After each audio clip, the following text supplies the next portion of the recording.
Now that we have seen the algorithm for interpolation searching algorithm, let's try to write the Java based implementation for it.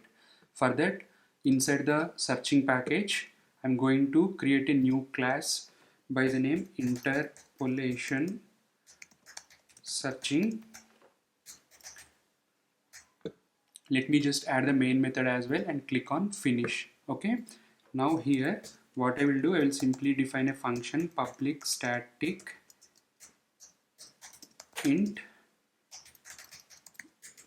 interpolation search. It will basically take integer array arr and it will also take a value. Okay, here what we will do, we will basically define the start index and end index for the part of the array that we need to search, similar to binary search algorithm. So I will define a variable called start. So in the beginning it will be the very first index in the array, that is 0, and I will define another variable called end, which is nothing but the largest index in the array, which is nothing but length of the array minus 1. Along with that, we will also define one variable called position now, and we will simply assign it with minus 1. Later on, when we are actually iterating over the part of the array, we will update this position with the formula that we have discussed while when we discuss the algorithmic explanation. So what we will do, we will simply run a loop while the start index is always less than or equal to the larger index, that is end index, and whatever the value that I want to search is greater than or equal to whatever the value we have at the start index. Also, whatever the value that we have here is less than or equal to the value we have in the end index. That means whatever the value that I want to search is greater than or equal to value at the start index, or the value at that end index will be less than or equal to the value that user has passed. That means that is the valid range. In that case, we will simply calculate the position by simply start plus end minus start divided by value at the end, which is nothing but array of end minus array of start. Okay, this value we will simply multiply it with the value that user passed subtracted by whatever the value we have at the start. Okay, so this is how the position value will be calculated. Okay, it is showing some error here. We need to close this parenthesis. Okay, once this position has been calculated, what we'll do, we'll simply compare the value at this position with the value that user has passed, that is double equals to value. If it is matching with the value, then we will simply return that position itself. So return position.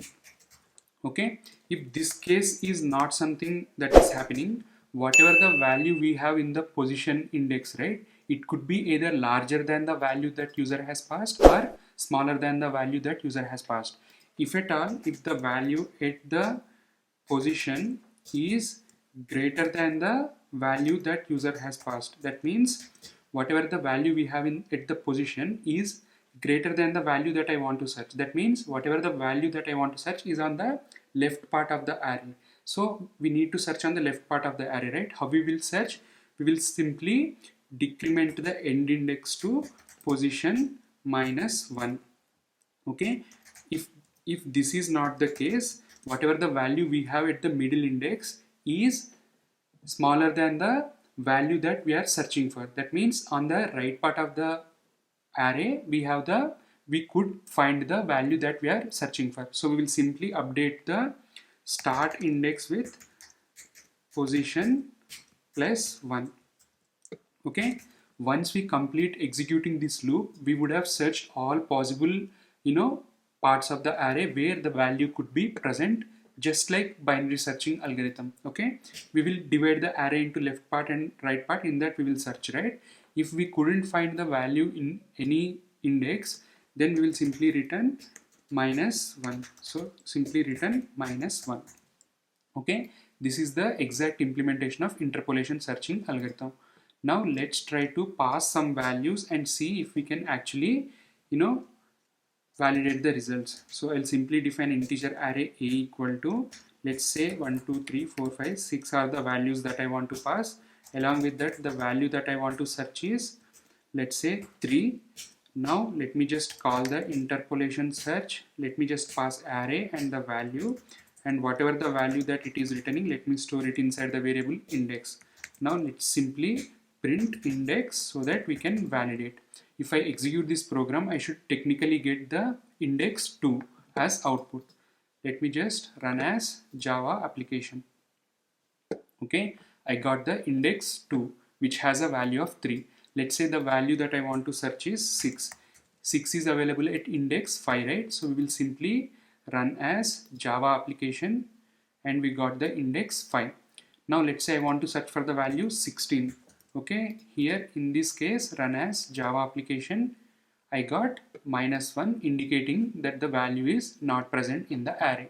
Okay, interpolation searching algorithm implementation is exactly similar to binary search implementation, but in binary search implementation we removed the searching in the half of the array by dividing the array where the mid value is being calculated by start plus end divided by 2, but here that mid is nothing but position. In the case of interpolation search, it is being calculated using the formula that you can see on the screen. Okay, that is how we actually implement the interpolation searching algorithm using Java.